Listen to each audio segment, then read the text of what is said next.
What is up, guys? Bruin Steel here. Welcome back to another WWE broadcast. And once I am joined by Canadian Yorker, and today we are recapping the Monday Night Raw that took place June 17th, 2024, and it took place in Corpus Christi, Texas. And it is the fallout from Clash of the Castle. So how are you doing tonight, Canadian Yorker? Doing awesome tonight. How about yourself? Good. So yeah, it was an amazing Raw. This Monday Night Raw was great. We got to see the return of, at the end, so we'll talk about that towards the end. But let's get started. So, in a shocking return, we see Seth freaking Rollins make his return, and I'm like, what? He's actually back?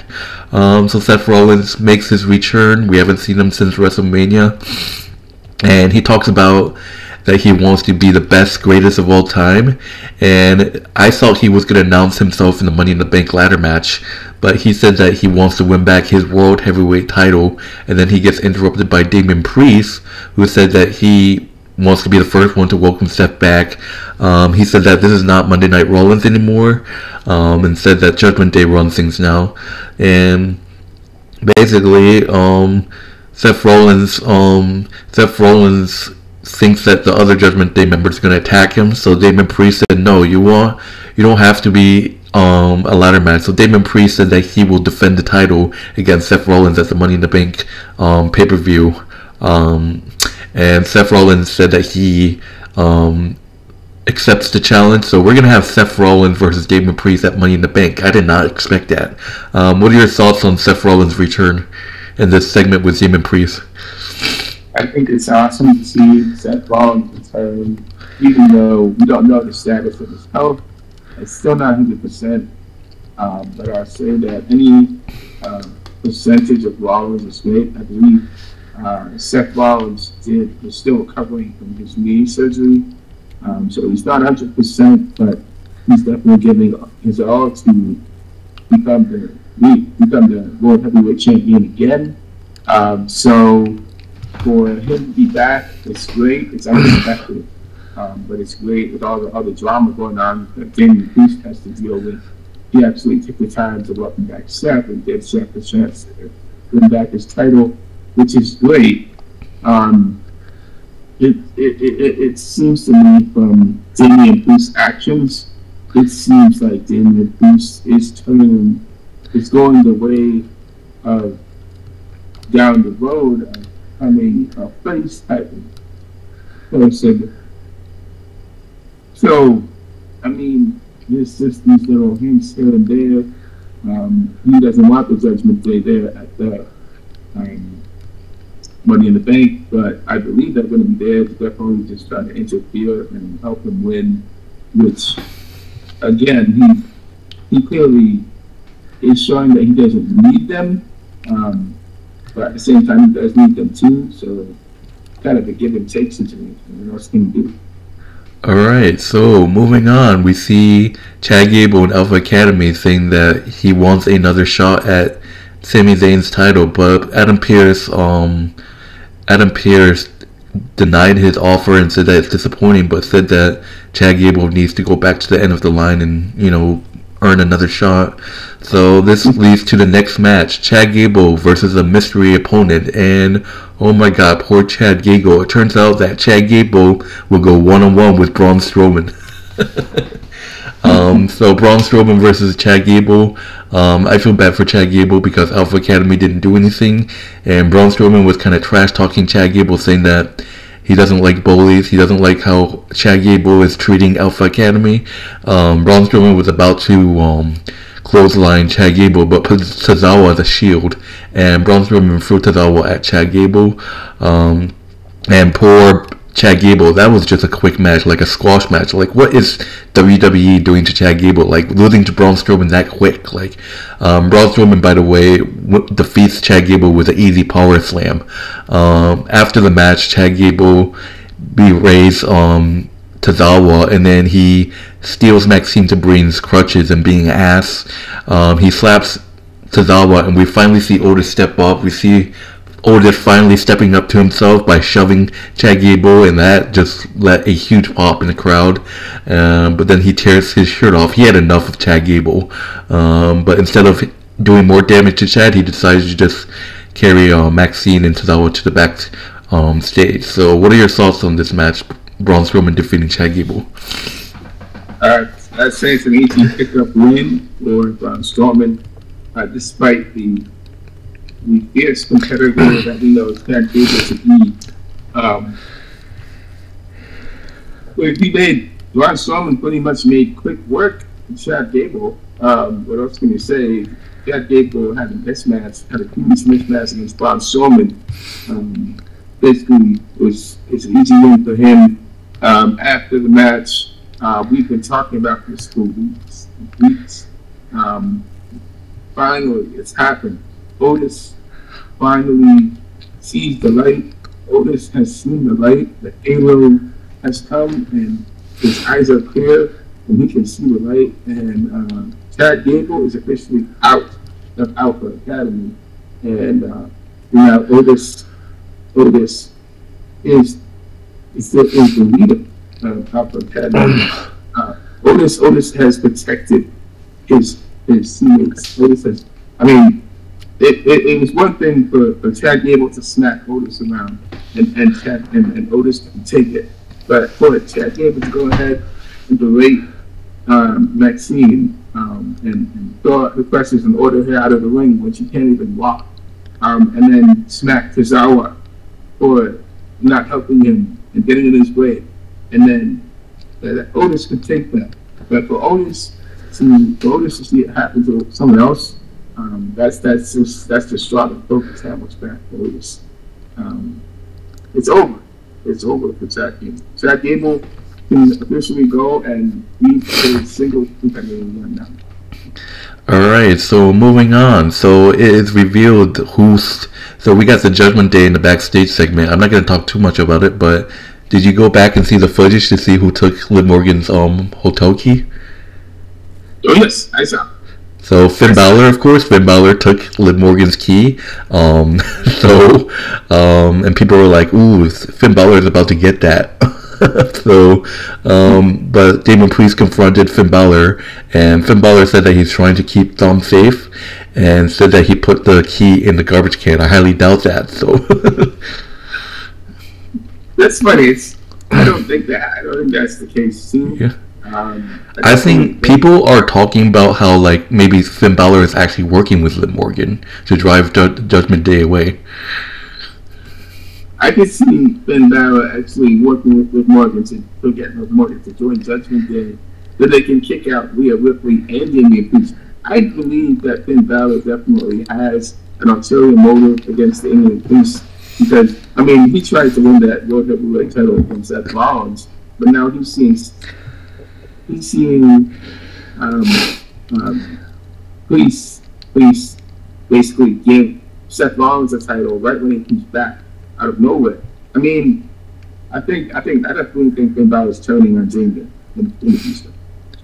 Alright, so moving on to the next match, we got a triple threat women's qualifying triple threat match. Winner goes on to the Money in the Bank qualifying.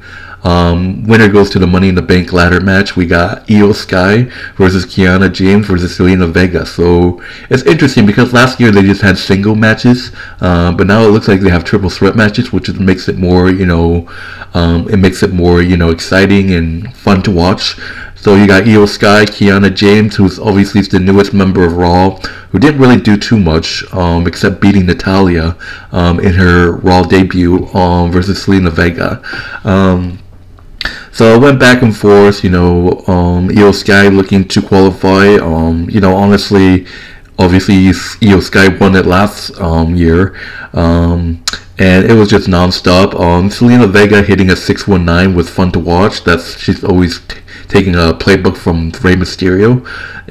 But then Liv Morgan comes out and interrupts the match wearing Dominic's vest. So going back to that Judgment Day segment, backstage segment, Dominic couldn't find his vest, but it turns out, Liv Morgan took it and wore it. Zelina Vega got distracted. And then Kiana James with a code breaker, but Io Sky hammers her with a double knees up top with the diving moonsault. Io Sky defeats Kiana James and Zelina Vega to qualify for the Money in the Bank ladder match. So wow, Io Sky is once again for the second year in a row in the Money in the Bank ladder match. So that'll be crazy if she can repeat twice. So we have to see what happens. So what are your thoughts on this triple threat match? Wow, that's an interesting storyline that's happening right here with Zelina. We got Zelina Vega, Kiana James, and Io Sky. If Io Sky is just focused on her first, yes, if Io Sky definitely wins Money in the Bank second time in a row, that would be amazing to see. That would be really interesting if she wins a second time in a row and she gets a rematch against Bayley. Man, that's going to be really interesting storyline coming back. Io Sky's redemption arc and Damage Control's redemption arc coming in turn. That'll be interesting. Second thing, Liv Morgan comes out and interferes with Zelina Vega. We're definitely seeing Zelina Vega versus Liv Morgan.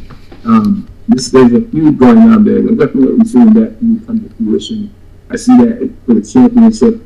Liv Morgan's gonna challenge by Zelina for the championship. I don't think we've seen. I think Zelina has challenged Rhea Ripley for the championship, and she lost. But now she has the opportunity to challenge Liv Morgan, who is she's not big and tall like Rhea is. However, she definitely she's more of the same height as Liv Morgan. So it's definitely going to be a really interesting feud right there between these two. Alright, so moving on to the next so we got Sami Zayn talking about how he's still Intercontinental champion, and he said he's ready to move on from Chad Gable, and he said he doesn't want to move on for Alpha Academy.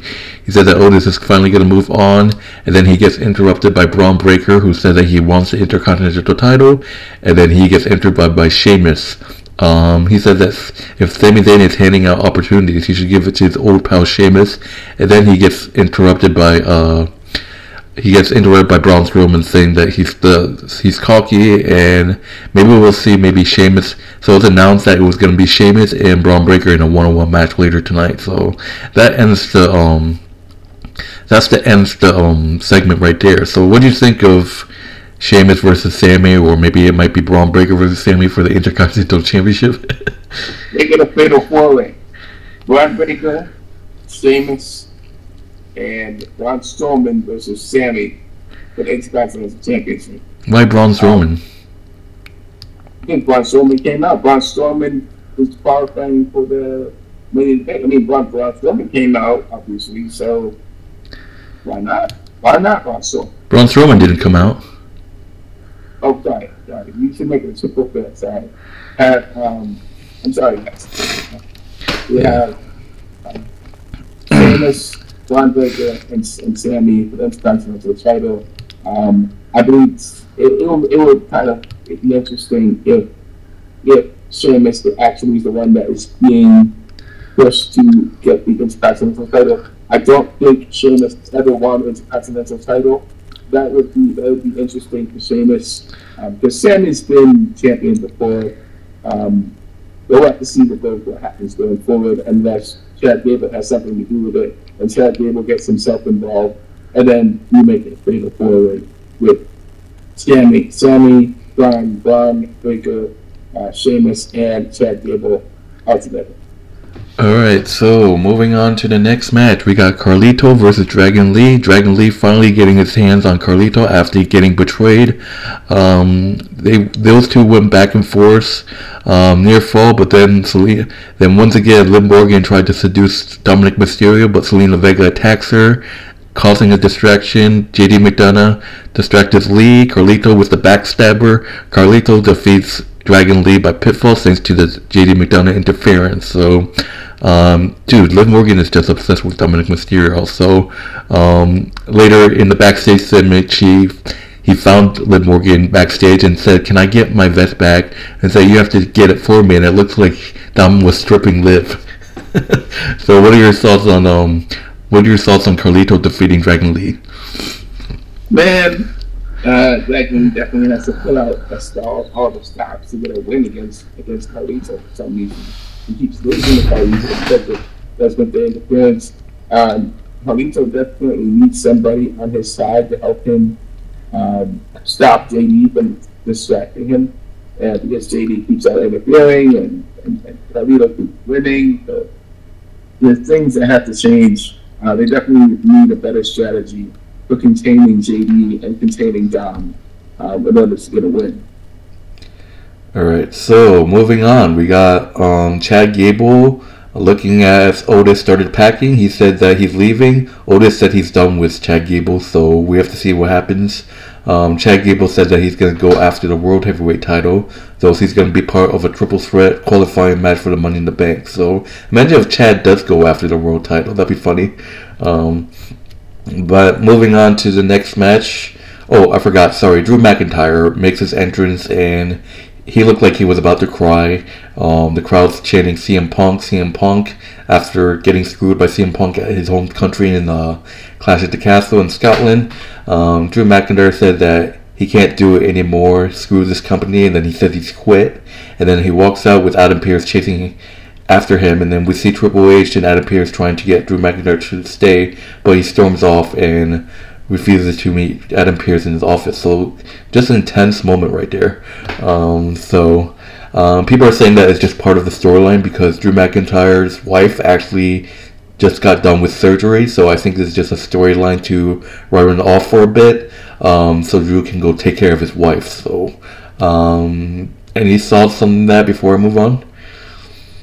Man, yeah. Unfortunate for Drew McIntyre that he had to lose in front of his home country and not be able to win for his wife, his family, and I mean it's kind of a lot of shame that he's feeling, understandably. Shame on CM Punk for doing that. This is exactly what happened last time with at the previous Raw event. I believe it was in King and Queen of the Ring. Somebody got involved in someone else's business and caused them to lose that match. We mentioned that before in the previous broadcast. But man, that is pretty intense. What happened, and we're gonna see what happens going forward. Hopefully, Drew McIntyre doesn't actually leave. Hopefully, he stays. When we see him return and gets his and see him and CM Punk are gonna have a moment. We're gonna see what happens then. Alright, so moving on to the next match, we got Damage Control, Dakota Kai and Kairi Sane versus Kiana Chance and Kayden Carter. It was a great match after a while, and then Lyra Valkyria comes out and checks on her friends. Lyra seems to made a friends in Chance and Carter last week. So, but then they got distracted. Chance and Carter was the after party on Damage Control, defeating them. Chance and Carter defeats Damage Control by pinfall thanks to Lyra Valkyria. And we see Io Sky said that Damage Control has to change, or she'll change things herself. So we have to see what the state for Damage Control is. So that's interesting. So what are your thoughts on this match? I think it's interesting. I think Asuka is still injured. She's out, and she's going to be out for some time because she's had surgery on her knee ever since WrestleMania, and man, it's unfortunate that she's out because she would be a really good asset for Damage Control going forward. And right now, Damage Control is down a lady, so all they can do is manage what they can. And I do agree with Io Sky that they do have to improve. That there should be some changes in Damage Control because they've really lost their step. They've lost their grip on things. They were once the most dominant tag team, and they had a women's heavyweight. They had the women's championship there. They were the most powerful team. Unfortunately, things didn't work out for them. I would say it's a great pickup point for Chance and Carter too, because Chance and Carter were a really good tag team. I like Chance and Carter. I think it's good that they picked up the win. It's good that Lyra was there to help them out because Damage Control is still a pretty good team, but they're not at full strength because Asuka is there. When Asuka is there, they're a completely different team. But she wasn't there, so they were not at complete strength. So what else can we do? We have to see what kind of changes are going to happen with damage control going forward. I think those guys should make those changes, or possibly it should be not EO. If not EO, then it should be one of the other members that should be. Alright, so moving on to the next match, we got the Braun Breaker versus Sheamus. So Sami Zayn is at ringside for this one. I guess maybe they will have the winner face Sami at Money in the Bank. I'd like to see that. But this was a banger of a match. Two heavyweights. Braun Breaker is too strong, diving Sheamus and crashing through the announce table. It looked like Braun Breaker was taking advantage, but Sheamus, he likes to fight. Sheamus was able to connect with White Noise and a knee, but Braun Breaker covered for two. But then Sheamus was about to hit another Rhodes kick, but then Ludwig Kaiser runs in and attacks Sheamus, ending in a disqualification. Sheamus defeats Braun Breaker by disqualification, and then post-match, Kaiser and Sheamus started to fight around the ringside until Braun Breaker speared Sheamus, and then Ludwig Kaiser took advantage, trapping Sheamus' leg against the steel steps. He tried to take out Sheamus, but then Braun Breaker runs around the other way to intercept it and spears him. So, but Braun Breaker and Sami Zayn gets shot in, so we might see Sami Zayn versus Braun Breaker. That's gonna be tough for Sami. So, what are your thoughts on this match? Screw you, Ludwig Kaiser. It would be interesting to see the conclusion of the match for Sheamus versus Braun Breaker, and unfortunately, that dastardly villain Ludwig Kaiser got in the way, and so interfered with Sheamus, and so Sheamus loses, unintentionally loses, and there goes his chances. So he has to still finish his match with Kaiser, and Braun Breaker gets his chance at getting to Sami Zayn and facing Sami Zayn for the title. I'd like to say going forward that I get the idea that Braun Breaker is not a heel and Braun Breaker is not a face. Just kind of like what Drew McIntyre is. So Braun Breaker definitely, he definitely needs to be. He's like an in-between face and in-between heel type of guy. So he attacked Sheamus and he attacked Ludwig Kaiser. So what is where is the WWE taking this guy? I'm just kind of wondering what is his natural role? Is he a face or is he a heel? What does he want to be? That's kind of my question. Yeah, so alright, so moving on to the next, we see Karrion Kross. This feud between Karrion Kross and the New Day is getting in a higher level. Karrion Kross challenges to one of the members of New Day to a match next week, and then the New Day accepts. I think it's going to be Kofi. But moving on to the main event, we got a Money in the Bank qualifying match, triple threat on the men's side. We got Finn Balor versus Jey Uso versus Rey Mysterio. So it was a great match, honestly, and Finn Balor just didn't want anything to do with both men, so he kind of took a break and just watched Jey Uso and Rey Mysterio beat the shit out of each other, and then he took advantage. 619. Rey Mysterio hit a bunch of 619, but then Judgment Day, triple threat rules, no disqualification, of course. Judgment Day runs interference. Dominic Mysterio runs interference on his father, but then Braun Strowman makes the save, chasing them out of the crowd. Finn Balor gets a super kick, but Jake only gets the 2. But then Finn Balor was going to go on top for a coup de grace, but then Jey Uso dives of them with a Uso splash and gets the win. Jey Uso defeats Rey Mysterio and Finn Balor by pinfall to qualify for the Money in the Bank ladder match. So this is going to be Jey Uso's first ever Money in the Bank ladder match in his career. So that's crazy to think. What are your thoughts on the main event? Well, I believe this is Jey Uso's time. Jey Uso doesn't have nothing to worry about. Jey Uso doesn't have a bloodline on him. Jey Uso doesn't have I think the Drew McIntyre in the ring, in the waiting. Jay Uso doesn't have any other thing. He doesn't have his brother. He doesn't have Jay. Jay doesn't have Jimmy coming and interfering in his matches. I mean, there's a possibility that Bloodline would definitely send Tonga Lower over and screw Jay Uso over again. But at this point in time, Jay Uso has the opportunity to go to get Money in the Bank and become and get the Money in the Bank to challenge the next champion, whoever that is.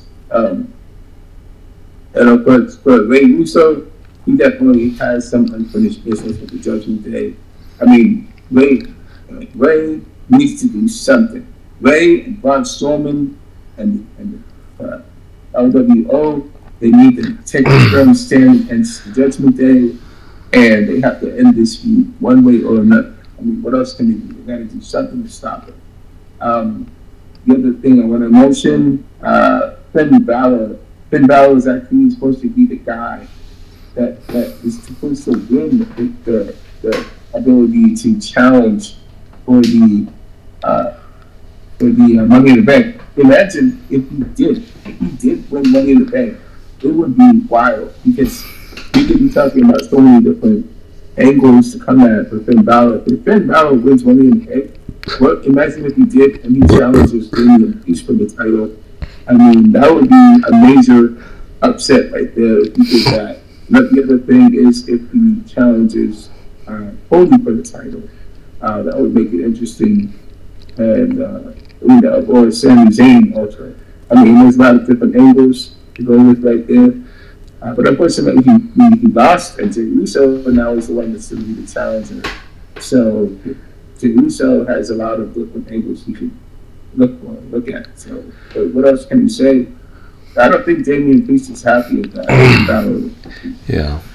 All right. So moving on, we finally are here with the Bray Wyatt 6. Uncle Howdy makes his return.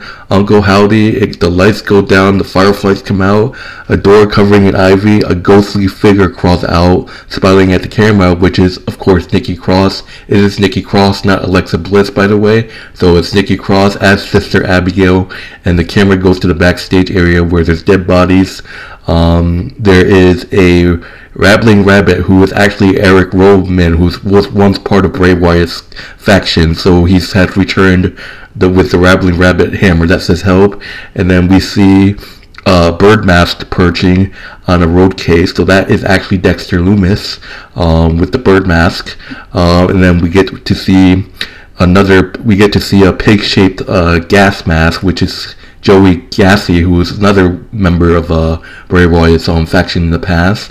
So we got those three, and then we see Chad Gable dead, bleeding from the temple, so it's a bunch of dead bodies.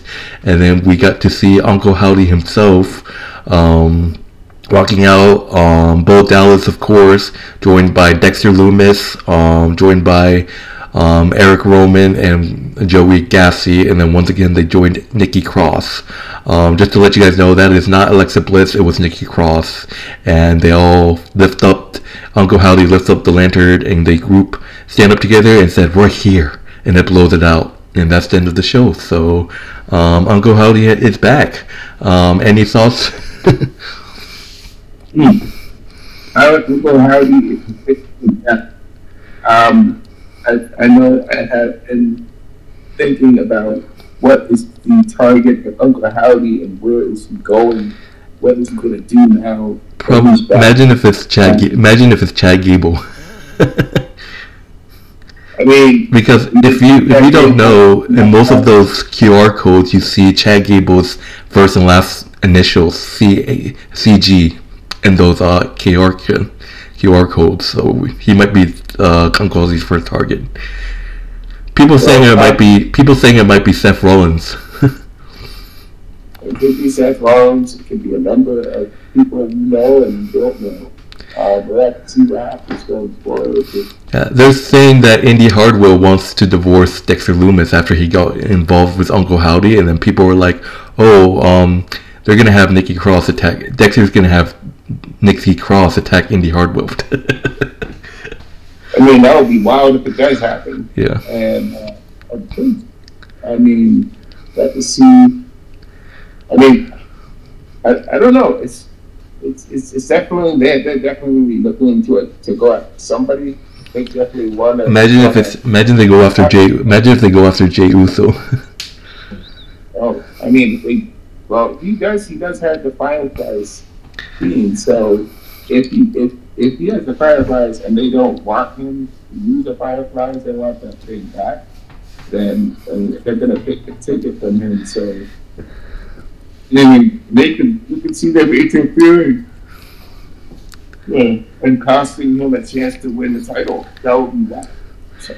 Yeah, and people saw Alexa Bliss with Sister Abigail, but with actually Nikki Cross. It kind of like because she was so like in a weird state. So yeah. Yeah. But that will do it for WWE Monday Night Raw. Thank you guys for watching. In terms of grading, this was a great show. Seth Rollins, straight up A+ for me. This was an awesome show. The return of Uncle Howdy, Otis finally snapping on Chad Gable, and Seth Rollins making his return. So straight up A+. This was an awesome show. How about you? I mean, there's a lot of different storylines that are coming out right now with Chad Gable being out there's a lot of different angles that we can come up to. The Fireflies and that significance there is something that was used by Bray Wyatt, and when I watched the video, I honestly didn't see that angle there, because this looks like a brand new Wyatt family. Everybody is brand new, and it's a lot to take in at once. But I just want to first just to observe and see how things are progressing before I finally get my thoughts on that. Alright, so what's your grade for the shows, tonight's show? My grade, I would give it a B+. B+? Alright. So that will do it, guys. Thank you guys for watching this broadcast. My name is Bruin Steele. This is Canadian Yorker. If you haven't done so, like, subscribe, check out WWE Wrestling Bros. YouTube link will be in the description. It's our wrestling channel. And be sure to check out Canadian Yorker's channel. His YouTube link will also be in the description of this video as well. And we are on the road to Money in the Bank. So, which is going to be taking place in Toronto, Canadian Yorker's town. Kind of. So, but my name is Bruin Steele. Thank you guys for watching. This is Canadian Yorker, and we'll see you guys next time. Bye, time.